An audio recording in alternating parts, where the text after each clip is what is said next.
Hello, I'm Doug, and welcome to the Krewe of Japan podcast, a weekly podcast where we take you on audio journeys through Japanese culture. This time on Krewe of Japan podcast. Welcome back to our podcast. This podcast has been around for nearly 5 full seasons, yet we have not had a single episode dedicated to samurai. The closest that we've had was last season when we explored the Way of the Sword with Professor and 7th Dan of Kendo, Alexander Bennett. In that episode, we touched on samurai a little bit, but through the lens of the martial arts. But we got you covered. Today, we are going to quench those samurai thirst, although maybe not in a way you'd fully expect. While the concept of samurai is often viewed as quintessentially Japanese, and the majority of those who are granted samurai status were ethnically Japanese, reality reveals another layer. Through a variety of avenues, there were instances where foreigners entered the country and integrated themselves into the societal fabric of Japan at the time. Among these rare individuals was Yasuke, whose journey from Africa to the inner circles of Japanese nobility offers a different perspective on the samurai. In this episode, with fellow Japan Society board member / professor / historian, Dr. Samantha Perez as my guest host, we are honored to sit down with Nathan Ledbetter, PhD candidate in East Asian Studies at Princeton University, and set the stage for a deep dive into the lives of foreign-born samurai, with a special focus on the African samurai, Yasuke. Through our conversation, we explore the evolving definition of the samurai class. Our stereotypes of the samurai as a social class largely come from much later, the Edo period, the 16, 17, 1800s. Up until the middle of the 1500s, there were not really strong divisions between the warriors who made up the lower ranks of the court nobility and then kind of the common people. Yasuke's incredible rise to samurai status. He then works for Nobunaga from 1581 until Nobunaga's death a year later. Nobunaga rewards him with a massive reward of copper coins, and then eventually he is granted samurai status. And his lasting legacy in both history and pop culture. There's a painting by an artist of the Kano school, one of the most famous art schools of the time. The painting was completed around 1640, so way after, but it depicts a scene of 2 men wrestling with somebody who is identified as Oda Nobunaga acting in the role of the Gyoji, the referee. And one of these men is depicted with black skin. Now let's sharpen our swords and prepare to dive into a riveting discussion about Yasuke, the African samurai, and the broader implications of his story in Japanese history. Ready your ears for a journey that will slice through the fabric of time, bringing the past to life in ways you never imagined. Let's go. Football is back, y'all. Yeah, I know this is a Japan-themed podcast, but the NFL is pretty big here in New Orleans, whether the team is good or bad. Yeah. But with the start of the season upon us, support your favorite team and the podcast and Japan Society New Orleans all at the same time when you shop with NFLshop.com. Using our link, we'll just take you to the NFL Shop landing page and then carry on with buying all that swag. That's all you got to do. And as always, we appreciate any and all support. Who dat? Here's what's going on with Japan Society New Orleans. Be sure to check the show notes for links and more information. Here we go. On Wednesday, September 18th at 6:30 p.m., come join us for a happy hour at NOLA Brewing and Pizza Company. Whether you come to enjoy the pizza, the beer, or just good company, we look forward to seeing you there. Japan Society is also planning to bring back its monthly cultural programs, focusing on a variety of topics, starting with a discussion on Lafcadio Hearn. Date, time, and location are still TBD, but that's coming soon. For more information and details about these events and future events, follow us on the website and social media. Everything will be linked out in the show notes. Hope to see you there. Hey, are you new to the crew? Yokoso. We hope you enjoy this episode. If you like what you hear today, then you'll really love our back catalog of episodes from earlier this season and previous seasons. We've had some incredible guests, like Gatomu's Baliana Ki grappling with Japanese pro wrestling, 7th Dan Kendo practitioner Alexander Bennett teaching Kendo and the Way of the Sword, historian Dr. Hiromu Nagahara uncovering the history of Japan's imperial family, and so much more. After you finish up this episode, hit that subscribe button or follow or whatever it is, and get notified when new episodes come out. Then while you wait for the new episode to drop, play catch up with the crew. But before you do any of that, let's dive into today's episode. All right, so today we are back with a history episode. because it's history, I decided to bring back a past guest to be a co-host.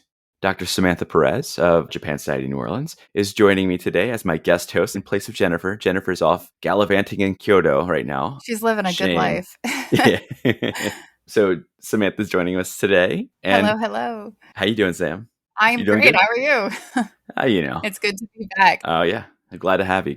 And our special guest today, we have...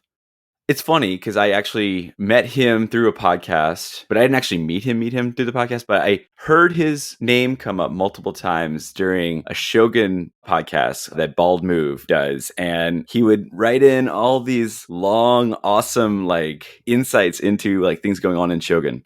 Biblical tomes, I believe they were referred to as. Right. So we have Nate Ledbetter, and he is joining us today to share some of that insight, those biblical tomes, with us as we're going to discuss foreign-born samurai, which is, I think, a really interesting topic. Nate, before we get into that, what we do, first and foremost, we ask our guests this question. Mm-hmm. Being a New Orleans-based podcast, what is the first thing you think of when you hear New Orleans? Or have you ever been to New Orleans before? And what's your favorite memory? It's actually funny because I was stationed in Louisiana at Fort Polk for about 18 months. No way. I mean, obviously, your audience is going to know, but for anybody who's not familiar with it, it's near Alexandria. Near is a relative thing because it's really in the middle of nowhere. But yeah, I was there for about 18 months doing... Funnily enough, training Army units on how to work with Asia Pacific partner organizations. Don't ask why we were in Louisiana. Nobody knows. But then while I was there, I actually went to New Orleans a few times, one of which was for the Society of Military History Conference back in 2013. So that was actually my first visit to that conference and presented there some of the work that I do on Japanese history. As far as fondest memories, I'm not much of a Bourbon Street guy. That's not really my thing, but God love you if it is. But I absolutely love the National World War II Museum. It is a fantastic place.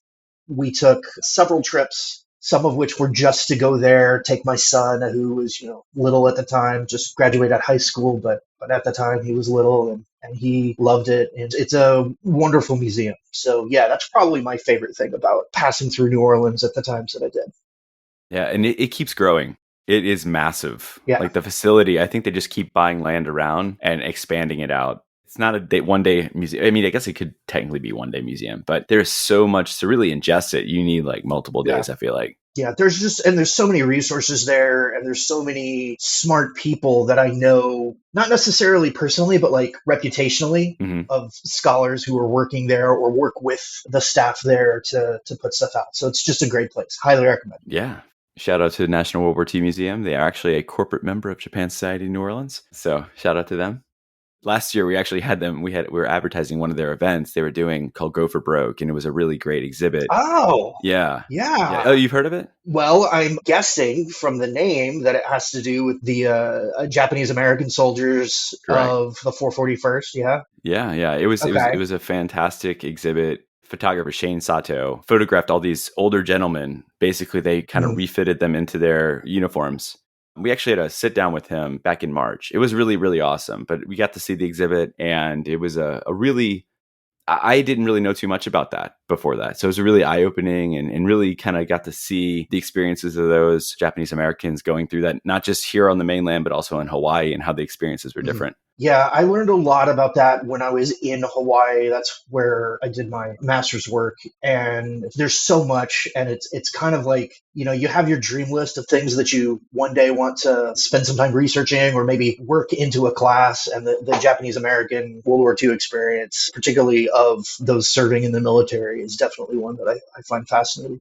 So speaking of things you find fascinating, how did you get interested in Japan and Japanese history? Okay, so the short version is that I watched too many samurai movies as a kid, beginning with, funnily enough, the old Shogun miniseries, the 1980 version. And then I read the book. And then from there, I graduated to, the Kurosawa movies, which most people know. And I just fell in love with the history, particularly 16th century samurai, Sengoku period, all that stuff. My parents at the time thought it was a stage. I haven't ever left that stage. It's just, I'm still in that stage, I guess. But then, went off to college, studied Japanese as an undergrad, went to Japan as an exchange student. That just deepened my interest and being able to go see historical sites and so forth was really awesome. And then once I went into the military, I was in the military for almost 18 years before I retired. And much of that, I spent 7 years stationed in Japan. Okay. Because I spoke Japanese, instead of going there for just a couple years and then moving, I kept moving around to different assignments in Japan, mostly as a liaison working with the Japanese self-defense force. Okay, awesome. That all kind of led to, when it was time for me to retire from the military, what am I going to do? Well, let's do something crazy and go to grad school and study medieval Japanese history. Why not? That's actually my question for you, Nate. So I'm coming from the academic side of things. What's your dissertation about? Like, how do you take that passion in Japan and Japanese history, and how do you translate that to your academic interests? Yeah, I appreciate the question. One day I'll actually get around to finishing this thing, I hope. But my interests intersect with, 16th century Japan and military history, given my background in both. And so I'm looking at, and I have looked at in other research, warfare at that time. There's a lot that's written about it, and there's a lot that's like out there in the world, whether, the Japanese speaking world or the English speaking world, that's sensationalized or made into dramatic adaptations or so forth. We saw some of that in the Shogun miniseries that was out earlier this year. What I'm really interested in is getting down into the nuts and bolts of how warfare not only took place, but how it then, affected individuals, the society at large. So my dissertation is focused on warfare in the 1500s in the island of Kyushu. And then I go roughly until about 1615, maybe if I get around to it, I'll throw in a little bit of the Shimabara rebellions in 1638. But I'm using the Shimazu family of southern Kyushu as kind of like my lens to look through things, because so much, especially the Anglophone scholarship, focuses on, well, what's going on with Oda Nobunaga, Hashiba or Toyotomi Hideyoshi, and Tokugawa Ieyasu, the three unifiers. Right. And I think that does a bit of a disservice because it focuses everything within that lens of political unification and ignores a lot of what's going on in the rest of the country. And I find Kyushu fascinating because it's obviously it's the entry point for most of the foreign interaction, particularly that with the European traders and missionaries coming in, but also with the continent. All of these things that, you'll read and you'll hear about, how Oda Nobunaga used guns and so on and so forth, all that's coming through Kyushu first. So it just raised the question in my head, okay, we get the 1543 story of the Portuguese coming and showing, introducing boomsticks to Japanese. Okay, great. Now we have firearms. And then the next part of the story is 15, 20 years later, and, what's Oda Nobunaga doing with them? Well, there's a whole 20 years of things going on that is being ignored. Right. And then even once it gets to Nobunaga, they're still doing things in other places. So what I want to do is kind of get a broader or more generalized picture than just what's going on in terms of the unification, and then starting with that and then seeing where things go, I suppose. That's fascinating, Nate. And it is, I think, a very crucial study because you're right. So much of the English language scholarship out there is focused on that unification narrative. And it's vital that we get those other perspectives. Please finish so that I can both read and use it in my classes. Well, no pressure. No pressure. No, but that's great. That's great. Do you get to get into the archives often over there in Kyushu? Yeah, I actually was in Japan, well, I guess based out of Kyushu University, starting in the fall of 2019. And then March came around. Right. So I had a whole bunch of I was getting everything lined up while I was there, and my second half of my Fulbright year was going to be traveling to Tokyo to see things and going to this place and to that place and to this place. And all that got thrown out the window because they shut everything down for my last 6 months doing research there. So that's one of the reasons why I'm taking so long. But Yep. yeah. Doing research through the pandemic has been, I mean, I don't have a polite adjective to go there, but let's go with interesting. An interesting experience. It's a challenge, even more so than one would think. But I did get a chance, and I'm hoping to go back Yeah. sometime in the next year for at least a short little trip. But I did get the chance to get to some of the archives down in southern Kyushu and to also visit some of the battlefield sites that I will be, cool. That I'm incorporating into it. So cool. That was really fun. It's kind of cool to just go down there and rent a car and be driving around the Japanese countryside and then stopping and getting out and people are like, what is this weird person doing? But, it's a battle site of some minor battle in 1565 or something like that only I care about. But yeah, it's fun. That's awesome. That's why we do what we do. Exactly. Right. So I have a question for you, and this is going to be kind of how we get into our main topic of the day. We actually have never done, it's 5 seasons of this podcast, we've never actually done an episode about samurai, just general samurai. So for today, we're kind of putting the cart before the horse by talking about foreign-born samurai before we actually talk about samurai themselves. Sure. So before we get into today's topic a little bit more, how would you best define the word samurai? Okay, so this is an interesting one because I'm sure many of your listeners think they know how to define a samurai or what a samurai is, but there's so much misinformation and myth around that term. Most people might know the samurai as the warrior class of quote unquote ancient Japan. Something that drives me nuts because they didn't exist in ancient Japan. If we use, proper periodization and so forth, ancient kind of ends around the Nara period before we get into the Heian period. And the samurai, or at least what we know as the samurai, don't really appear until roughly the middle of the Heian period. They start out as almost warriors for hire in the provinces.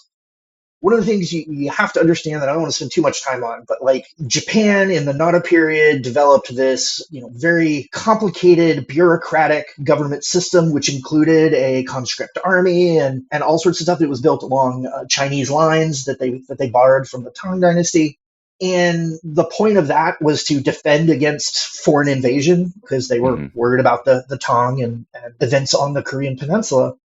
Well, as we get into like the middle of the Heian period, so we're talking, around the year 1000 and so forth, that's all no longer a concern. China's kind of doing its own thing, different groups fighting for control. They're not really worried about any Chinese empire expansion that tries to take Japan over. So the structural military kind of goes by the wayside, ends up just getting disbanded. But you still need people with weapons to perform military duties, however you define them. So there's a group of warriors that arise, many of them in Eastern Japan. These are local notables. They may be the descendants of court families that moved out to the provinces. They may have just have been people who lived out in the provinces who were particularly well off or whatever. But the key there is that they had the means to have weapons, armor, and horses and had the luxury of time to train with them. And so they become kind of like a professional in the sense of, people who train with things on a regular basis, professional warriors. And they would then get attached to or be patronized by the nobility who would hire them to, protect their estates. As these kind of relationships develop, we get to a point where we have warrior families who then establish patron-client relationships with noble families. So this becomes their occupation as these warriors. And typically, scholars call them bushi, or we use warriors, but these are the original samurai, so to speak. And then our stereotypes of the samurai as a social class largely come from much later, the Edo period, the 16, 17, 1800s. Up until the middle of the 1500s, there were not really strong divisions between the warriors who made up the lower ranks of the court nobility, and then also at the lower end, kind of the common people. right? As armies grew larger to keep up with the expanding scale of warfare, this is really from the 14th to the 16th centuries, 1300s through the 1500s, where I kind of base my study. More and more lower ranking soldiers joining the mix who at various times were or were not considered quote unquote samurai.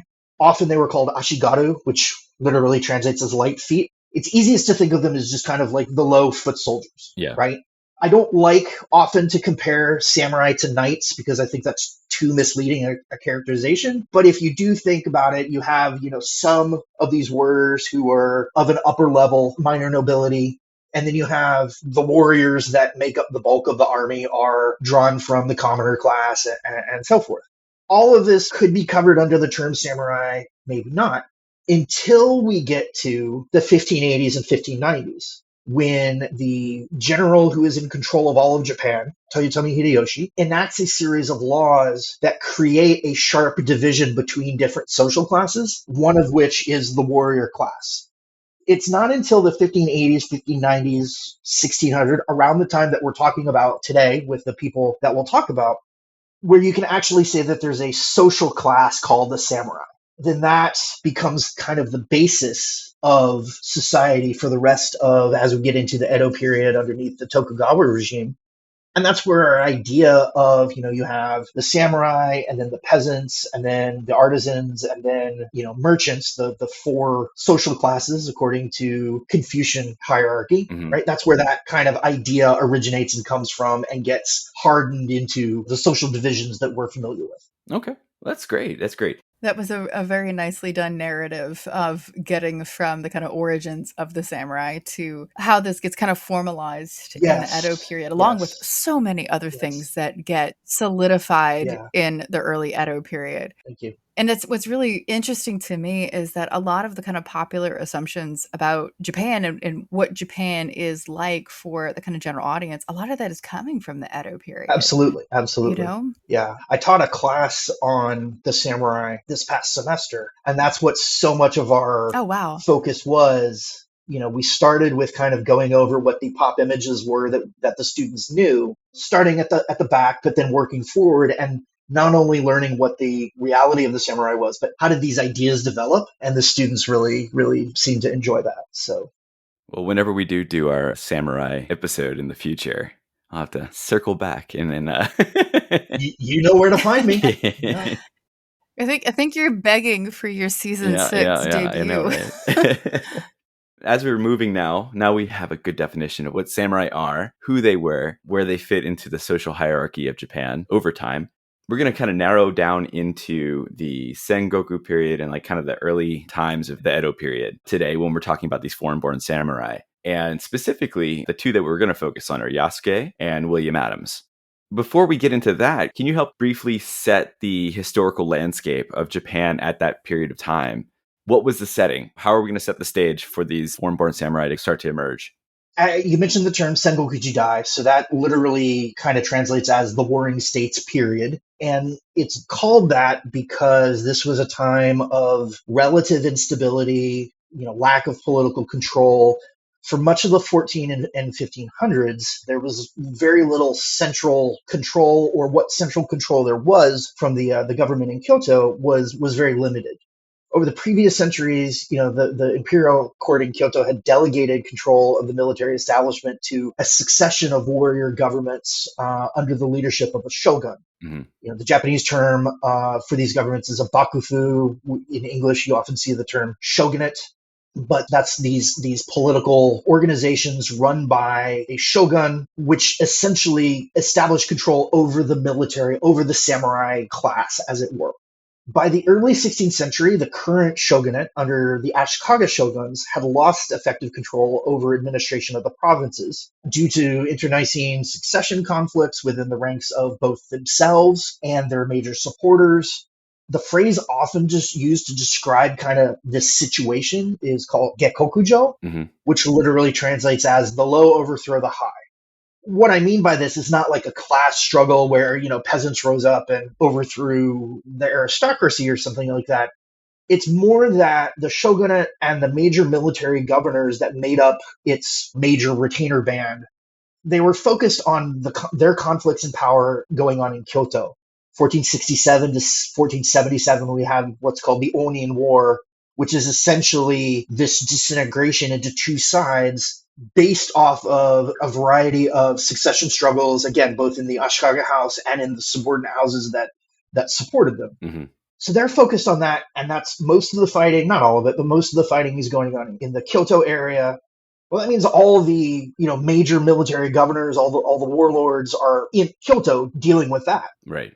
So how do they maintain control of their domains? Well, they have deputy governors who they delegate power to from subordinate families that may have been from the region or so forth. And these deputy governors and stewards and others who are given this temporary power use this lack of supervision to essentially take control of the provinces.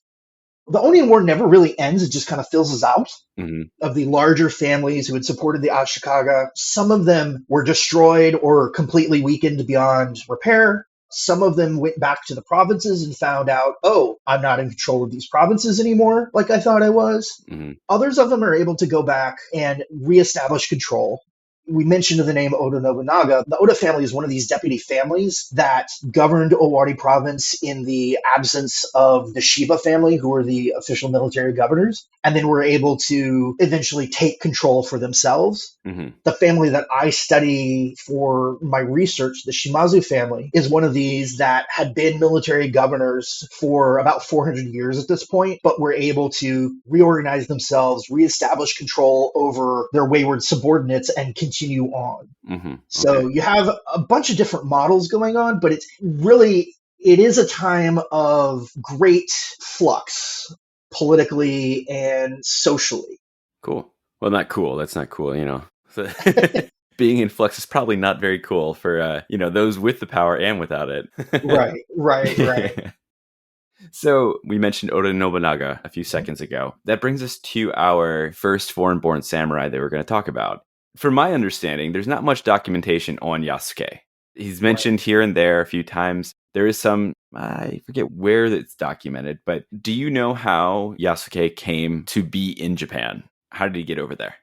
For the documentation, I just want to address that real quick. Sure. So what some of the sources are. We have mention of Yasuke as part of the party of a man by the name of Alessandro Valignano, who was the chief Jesuit in Asia. He, was in charge of all of Asia, so I guess his headquarters was in Goa in India. But he would travel around to the various Jesuit locations within Asia where they were doing missionary work. So he spent several years in Japan to oversee the missionary work that was going on and help establish that. So according to Jesuit sources, Yasuke arrives as part of Valignano's party when Valignano comes to Japan in 1579. They arrive first in a place called Kuchinotsu, which is in the province of Bungo. And that is, if you were to think of modern Japan, that's Oita Prefecture in eastern Kyushu. As I mentioned before, Kyushu is like one of the stereotypical terms that's used is Kyushu is the gateway to Japan at various times in its history. And so this is where the majority of the Jesuit missionary work was going on. They, of course, had some near the capital region and in other places in Japan, but Kyushu is really a central hub of Portuguese trade and Jesuit missionary activity. And this territory of Bungo was ruled by a man named Otomo Sorin, who by 1579, he had converted to Christianity himself and was very positively inclined towards the missionaries. Not the least of which reasons was because, he valued their trade and the weapons they brought, right? But for the first couple of years, Valignano travels around Kyushu, seeing different sites and locations. They go and stay with another Christian daimyo named the Arima for a long time. Valignano, he's trying to figure out the best way to navigate integrating the Jesuit Catholic Church into Japanese society. So he's having meetings with Jesuit priests who have been there for a while. They're looking at, okay, how can we adjust things like our clothing to make us feel less foreign and more approachable? How can we explain different things to the Japanese, different Catholic religious concepts in ways that they'll be more interested and so forth? Yasuke at this time is, as far as we know, his bodyguard. Okay. So he's traveling around kind of as Valignano's shadow, his bodyguard. In terms of how Yasuke himself got to this position, it's almost impossible to say. I believe the assumption is that he was originally from Africa in the region of what's now Mozambique, but that's not necessarily recorded. We can't really know. There was a trade in slaves between that area of Africa and the Portuguese, who would then take them to their colonies in India, centered around Goa. Mm-hmm. And so we can fairly easily assume that that's how Yasuke made his way over there. One of the things that I think is important to note, though, is especially as Americans and especially focused on the American South, we have one image of what slavery means, right? None of it's good, but slavery around the world does take different forms. And one of these forms at this time was that the Portuguese would take African slaves and then train them to be soldiers, working as guards for their colonial possessions. So the chances are that Yasuke was trained to be a soldier by the Portuguese, that he was in India for a indeterminate amount of time, working as a guard, working as a soldier, may have participated in warfare there under the Portuguese, not entirely sure. But then by 1579, he has, gained the notice of Valignano enough for him to be his personal bodyguard, accompanying him on this trip to Japan. Thomas Lockley did a book on samurai that came out a few years ago. I'm working with him on an upcoming volume on foreigners within the samurai class. And so looking at Yasuke and his past is so much of this kind of fascinating and challenging task of the historian, of trying to look in these sources that are available and try to glean where his origins are and to construct this narrative of Yasuke's life, which is really fun. And the Jesuit records that are coming through, you mentioned Valignano, and Valignano is a fascinating historical figure. I work a lot with him and his records. Yeah. And then his kind of overall Jesuit party, like Louis Roy, who give us these letters that give us glimpses of who this figure is, of who Yasuke is. Right. I wanted to bring up that I think is fascinating is that those stories and those historical records are told from outside perspectives. And so even the things that we have about him are complex because they're coming from largely European, but then also you might have some mentions of Japanese sources as well. Basically, nothing from Yasuke. And so trying to figure out who he is from these other sources makes this really interesting and complicated puzzle. Yeah, it's interesting, it's complicated, and it's almost frustrating in a way because we don't know whether he could read or write, but apparently he could speak multiple languages to include learning Japanese while he was in Japan. So, there could be an assumption that he's just kind of like this blank slate, but that I think would be false. He was clearly, from what we see in these reflections, an intelligent individual, a man of talent, and one who, it wouldn't have been just anybody who made their way like this. I'm glad you brought up, I meant to say, most of the narrative that I just said, I learned from reading Thomas Lockley's book, which I use in class. Yeah, he's a great guy. Yeah, I mean, I don't know him personally, but the book is fascinating because he takes all these fragments and turns them into a credible reconstruction of a narrative. So he's blending in kind of fictional storytelling based off of the sources, but it's in a really approachable way. My students this past semester really enjoyed it. Yeah, it is really good writing. Highly recommend the book. Okay. And it's also really interesting for me, too, because I come at these issues largely from the Jesuit perspective. My background is in European history, and I look at cross-cultural encounters in the early modern period. That's what I do.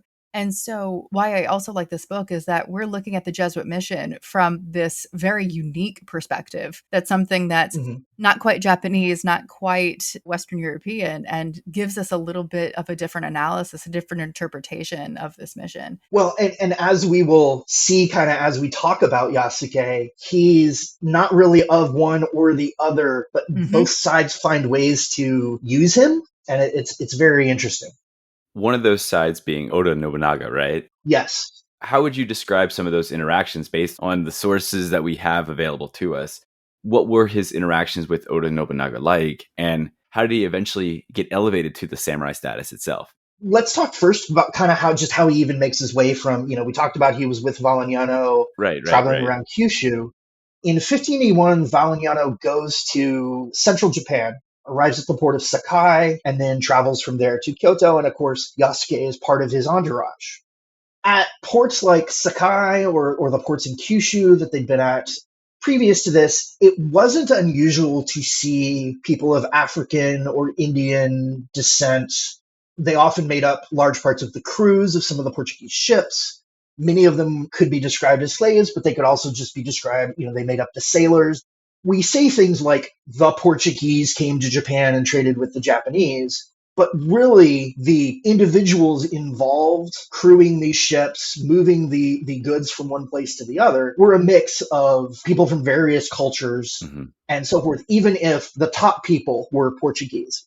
If you look at some of they're called the Namban screens, but the Japanese screens that depict Portuguese ships arriving at ports and offloading and so forth, there's many depictions of people with dark skin. We can assume that they are of African or possibly South Asian descent, filling a variety of roles. And I go through this with my students to show that, they're not only just carrying things like you might expect manual labor slaves to do, but they're attendants of important people. They're carrying weapons. Yasuke is one of these, and he gets to Sakai, and then they go to Kyoto. And they happen to arrive in Kyoto at the exact time that Oda Nobunaga, who has by this point conquered most of central Japan, essentially the preeminent warlord of Japan, it's at this time that he is planning and holding a big military review parade. It's supposed to be this big, magnificent display of his power and wealth and authority. And so you have huge numbers of people from the countryside coming into the capital because they know this is going to happen and they want to be able to see part of it. Mm-hmm. Well, into this mix come these foreign people, the Portuguese Jesuits. But beyond that, they bring this, 6'2" large, black-skinned African man that nobody from this area of Japan has ever seen anything like it before. And so according to the Jesuit sources, it causes a full-on riot as they're trying to get into the city to get to their mission in Kyoto.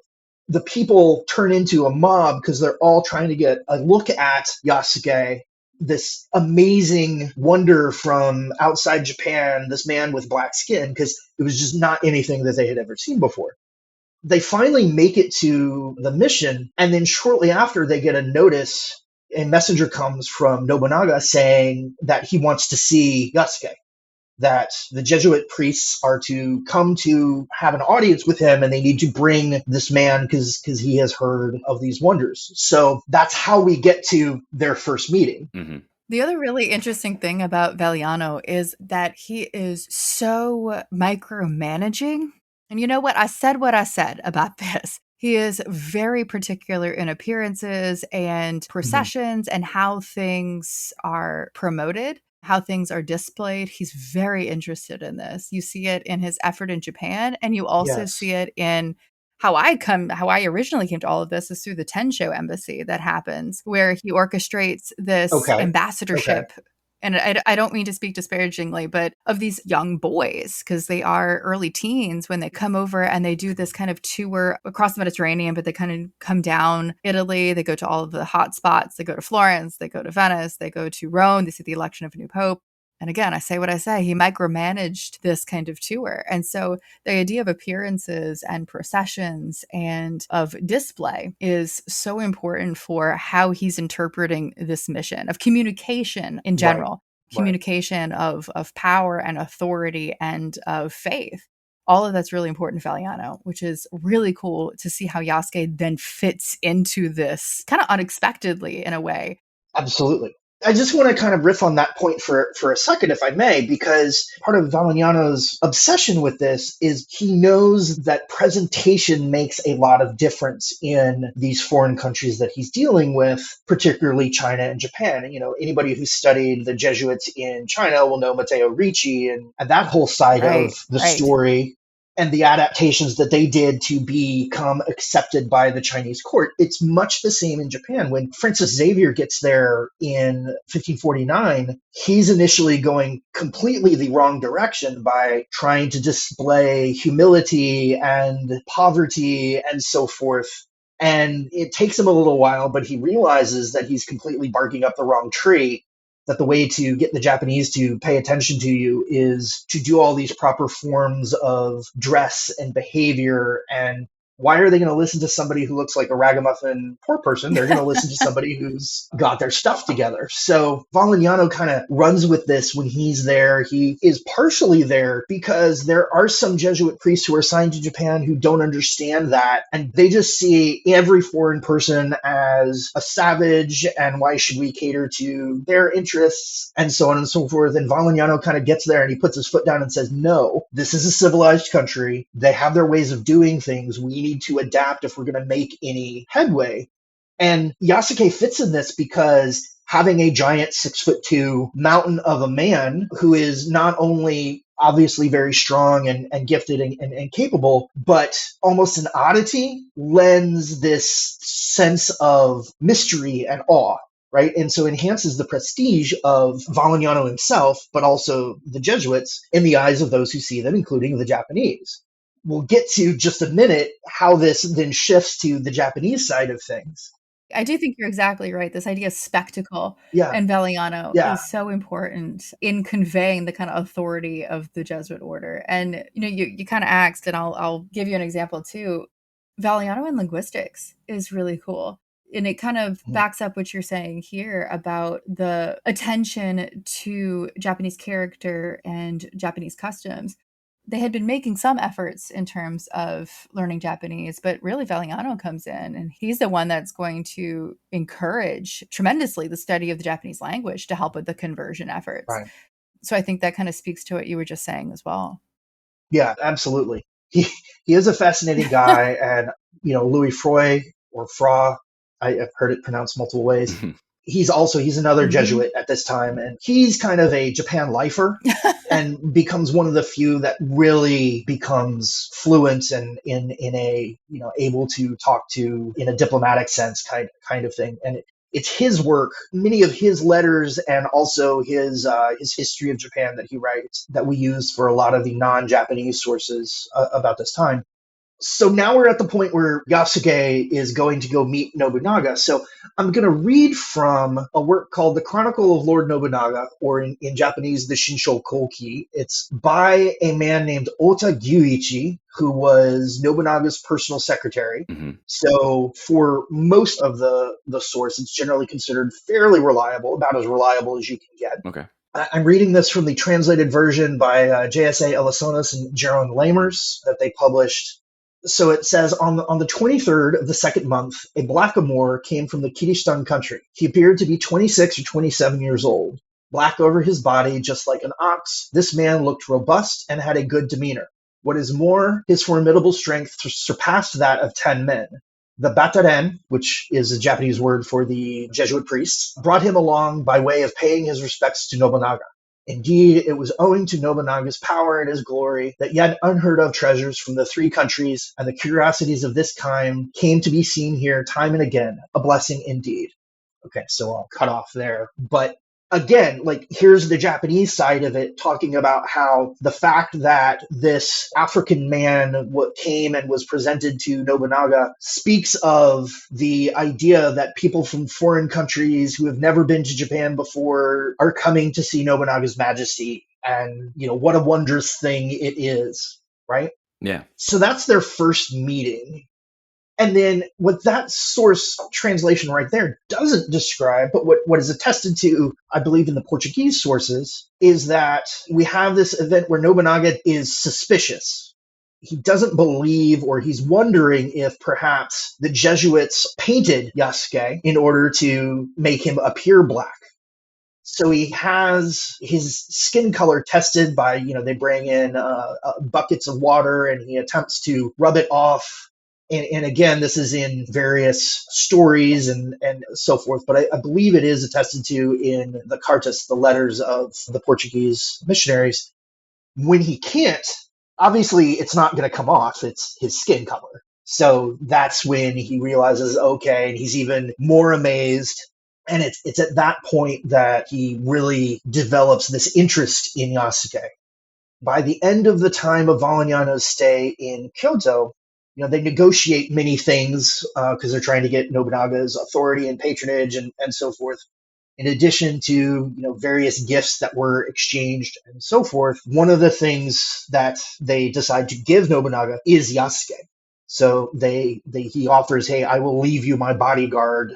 That's how Yasuke becomes part of Oda Nobunaga's retinue. Okay. I'm not sure, and maybe Samantha, whether or not it was highly suggested to Valeriano to, hey, I'd really like this tall black guy that you have, or if it was from the Valeriano side suggesting it, I'm not sure. But either way, he's part of the gift giving is here, you can have my servant. Okay. How long was he in his service with Nobunaga? With Nobunaga, he then works for Nobunaga from this time in 1581, until Nobunaga's death a year later in 1582. Okay. Nobunaga rewards him with initially a massive reward of copper coins, and then eventually he is granted samurai status, a house, servants, etc., because he becomes one of kind of Nobunaga's personal retinue of bodyguards. Yeah. As part of this, he accompanies Nobunaga on his military campaigns. Otogyuichi, in a different text, references Yasuke and says, this black man called Yasuke was given a stipend, a private residence, etc., and was given a short sword with a decorative sheath. He is sometimes seen in the role of weapon bearer. So for the next year, you can imagine as Oda Nobunaga's traveling around his domains, as he's going off to war, there's Yasuke there with him. Right by side, yeah. Yes. As they're returning from the subjugation of the Takeda clan of Kai province in 1582, one of Tokugawa Ieyasu's retainers, a man by the name of Matsudaira Ietada, wrote in his diary that Lord Nobunaga gave the black man who the missionaries presented to him a stipend. His skin was black like ink, and he was about, doing the conversion 6 foot 2 feet tall. He was called Yasuke. This and Otogyuichi are the two name checks that we get in sources that tell us that this is what they called him. This is somebody who is outside Nobunaga's direct orbit, also commenting on the fact that this African man has his own account. Yeah.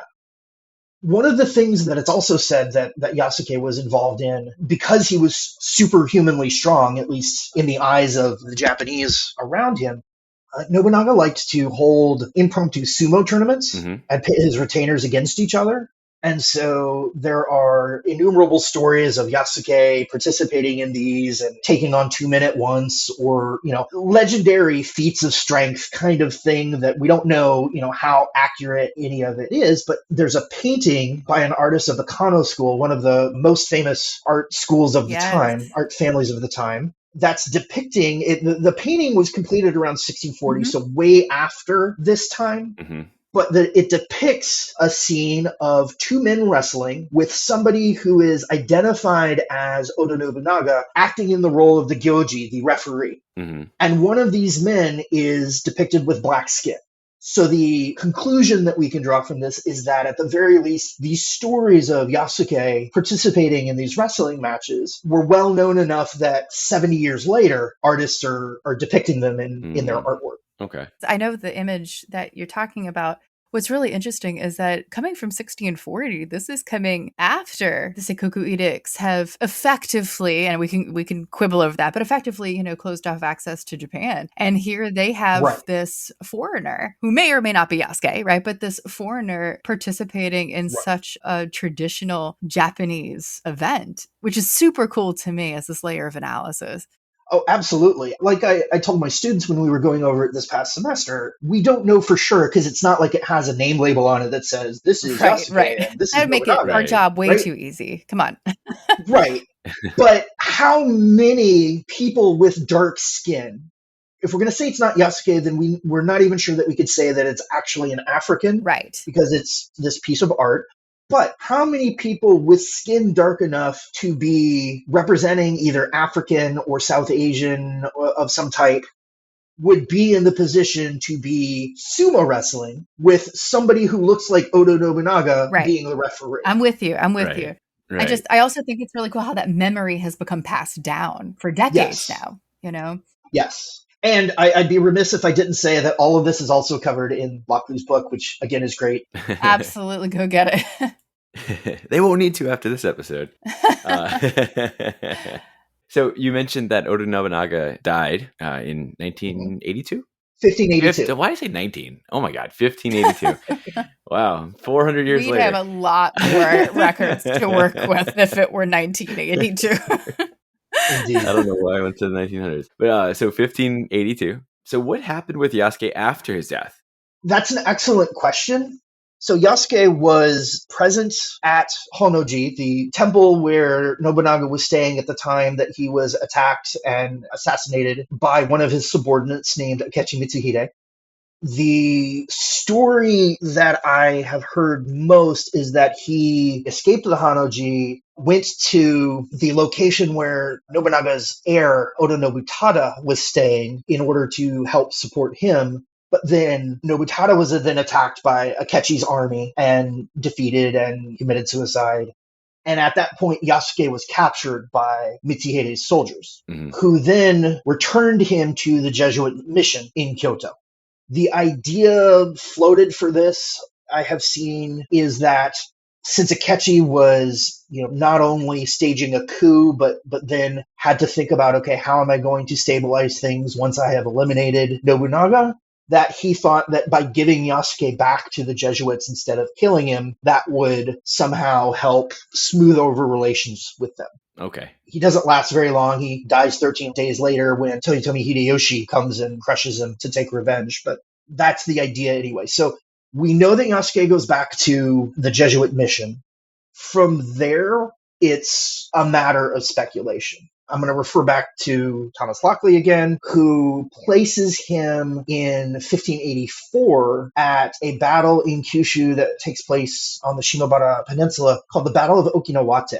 It's actually one of the battles that I'm looking at in my research because it's the Shimazu and the Arima combined forces to take down a major player in the Ryuzoji family. And it's quite a fascinating tactical battle. The Shimazu and the Arima side were very much outnumbered and yet used terrain and weaponry and so forth to surprise the Ryuzoji and win the battle. Well, one of the things in the Jesuit sources, because there's Jesuit sources that cover this because the Arima are Christians, and so they're reporting on this. One of the Jesuit sources talks about an African soldier who is leading the Arima troops who are using cannons to defend the fortress and to fire upon the enemy soldiers. There's nothing other than we know that he is an African soldier doing this. Lockley speculates that this might have been Yasuke. Right. And so in his narrative portion, in his kind of fictionalized portion of the book, he places him there and talks through what's going on and everything from that standpoint. We don't know. It's entirely possible. It's entirely possible that it's someone completely different.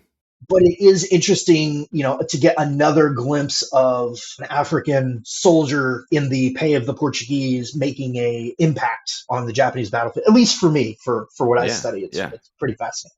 Again, we don't know after, and I'm assuming there were no other documents from the Portuguese or from the Jesuits stating, that he actually left Japan or went anywhere else afterwards, right? There's no real record of that after that period.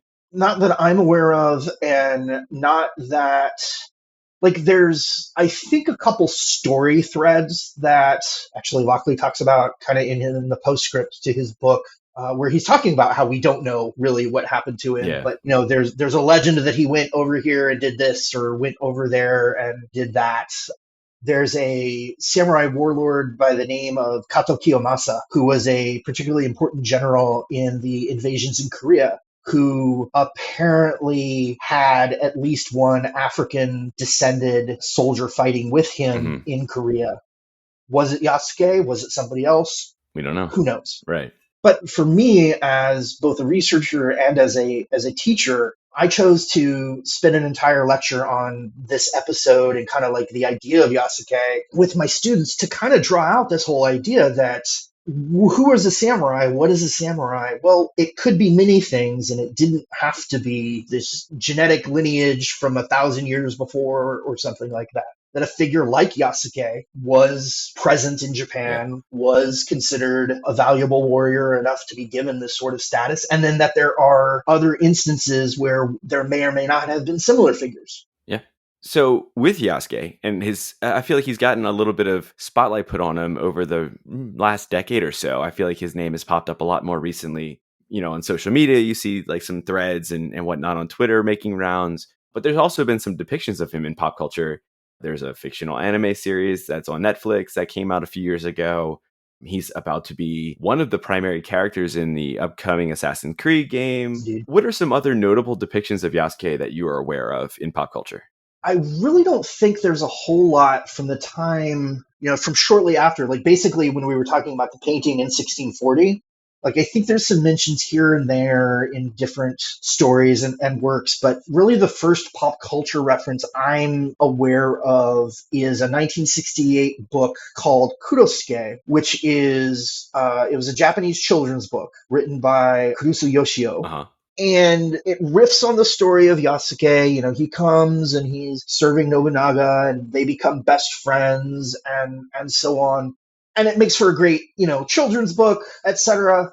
But I think the time period is important because it's 1968. So we're in post-war Japan. We're also in the time of decolonization of the African continent. And so I think one of the messages here is kind of this, let's, show this bond between Africa and Japan from history, relating it to the new African countries that are gaining their independence from European colonial powers at this time. Okay. So I think that's an interesting one that stands out. Of course, he appears in various dramas and movies, several of the taiga drama that focus on Oda Nobunaga or events around Nobunaga will have a black actor come in and play this role, even if it's just a bit part to kind of give it that flavor. Mm-hmm. Yeah, certainly from the 90s forward, you see more and more appearances in that type of role. Mm-hmm. I think we could go so far as to say that it was influential in things like the Afro Samurai anime and so forth. And then, of course, you've already mentioned the Yasuke Netflix series, which please don't go there looking for historical accuracy. There were no large mechanized robots fighting for or against Oda Nobunaga. Yeah, it's a bit fantastical, right? It's not exactly. I had several students write their media project on that anime for me, and it was really enlightening for me because I was like, "Oh, I didn't know Oda Nobunaga had giant mech robots. That's cool." Awesome. I think it's a good thing. I know that there's been a lot of, I don't know what the right word to say is, but there have been people who are upset that Yasuke is a protagonist in the upcoming Assassin's Creed game. I would say that for those people, they need to go out and read because he's a historical character. He's as legit a protagonist as anybody else that they could pick. Right. I'm looking forward to it coming out. I actually did a podcast with Ubisoft's podcast wing talking about the Iga Tensho War and Oda Nobunaga and so forth. Cool. So I'm interested to see how they bring it to the gaming platform, but it should be fun. Yeah. Can I jump in on that real quick? Absolutely. I think what's really interesting about Yasuke and these other foreigners within the samurai class, including William Adams, what's really interesting is how these individuals and their stories almost invite fantasy. That they're these other figures that don't quite fit into the norms, as in like Hoga Imono, that they are those guys who are outside of the norm. And in a way, right, as we in our current, 2024, or whenever somebody's listening to this podcast, in our current moment, that aligns with kind of fantastical elements. And I think that's really cool because William Adams has some kind of like fantasy-ish stories in pop culture associated with him. And I don't know. I think there's something there about how these individuals who are outside of the norm then get interpreted within fantasy frameworks in pop culture. We mentioned William Adams a few times already. Just recently, Samantha did. I do what I can, Doug. So let's talk about William Adams. I feel like it's a good transition from Yasuke, whose story was before William Adams landed on Kyushu, right? And that's it for this week's episode. Thank you so much for tuning into the Krewe of Japan podcast. I know, a cliffhanger ending isn't exactly what you were expecting, and I'll get to that in a second. But first, let me thank Dr. Samantha Perez for joining me today as my guest host. Thank you, Sam. You saved my butt. And of course, I want to extend a heartfelt thank you to Nathan Ledbetter for giving us such a thorough Japanese history lesson on the African samurai Yasuke and helping us dig into both his life, legacy, and the mystery surrounding this character in the Sengoku period. Such an interesting figure to learn about. Both Samantha and Nate will be back for another episode in a few weeks when we wash up upon the shore of Kyushu to unravel the facts surrounding the life of William Adams, the real-world inspiration for John Blackthorne in James Clavell's classic novel, and the Emmy-nominated recently adapted TV series, Shogun. While you briefly wait for our next history episode, and I swear it'll be here faster than you know it, check out the Ubisoft podcast episodes that Nate joined as a guest. I'll have both of them linked out in our show notes, along with last season's Kendo episode with Alexander Bennett. A must listen, if I may add. No bias whatsoever, I swear. That'll all be linked out in the show notes, along with a lot of other things. Which aspect of Yasuke's life fascinated you or even surprised you the most? Share with us on Instagram, Facebook, X, Twitter, TikTok, LinkedIn, Blue Sky, YouTube at Krewe of Japan Podcast. That's KREWEOFJAPAN PODCAST. While you're there, give us a comment, follow, like, retweet, share, whatever floats your boat. Let us know how you're enjoying the podcast. Or maybe you like to give your feedback in a more private setting. Send us an email at krewofjapanpodcast@gmail.com. We'd really love to hear from y'all. Speaking of feedback, if you're enjoying this episode, or any of the episodes from this season or previous seasons, please feel free to take a second, only a second, and leave us a 5-star rating and or review on your favorite podcast streaming app. Every single one of those 5-star ratings and or reviews helps others interested in Japan and this kind of content find the podcast. Or maybe you're listening on YouTube. Click that like and subscribe button, or just let a friend know about us. That works too. I'm 100% sincere when I say that any and all support is incredibly appreciated. But that's it for today. Until next time.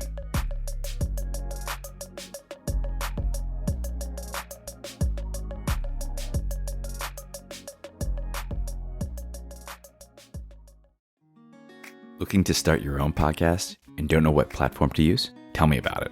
When we started the Krewe of Japan podcast, we tried a bunch of the big name recording platforms, but always came back to the one we're still currently using to this day, Zencastr. Zencastr is now the all-in-one solution making podcasting easy. In addition to its high audio and video quality for podcast production, Zencastr provides a full suite of production tools to record, produce, and publish studio quality content from the comfort of your home. Just log in through your browser and start recording. It's that simple. For us, we simply send out links to our guests and they join the lobby. But before you know it, it's all done and you have your studio quality audio and up to 4K video right there ready for you, right when you finish. The best part is having their multi-layered backups to ensure that your recordings are in the highest quality, regardless of anyone's internet connection stability. With Zencastr's all-in-one podcasting platform, you can create your podcasts in one place and distribute to all the major destinations. It's really that easy. Go to zencastr.com/pricing and use our code Krewe of Japan, KREWEOFJAPAN, and you'll get 30% off your first month of any Zencastr paid plan. We want you to have the same easy experiences we do for all of our podcasting and content needs. It's your time to share your story.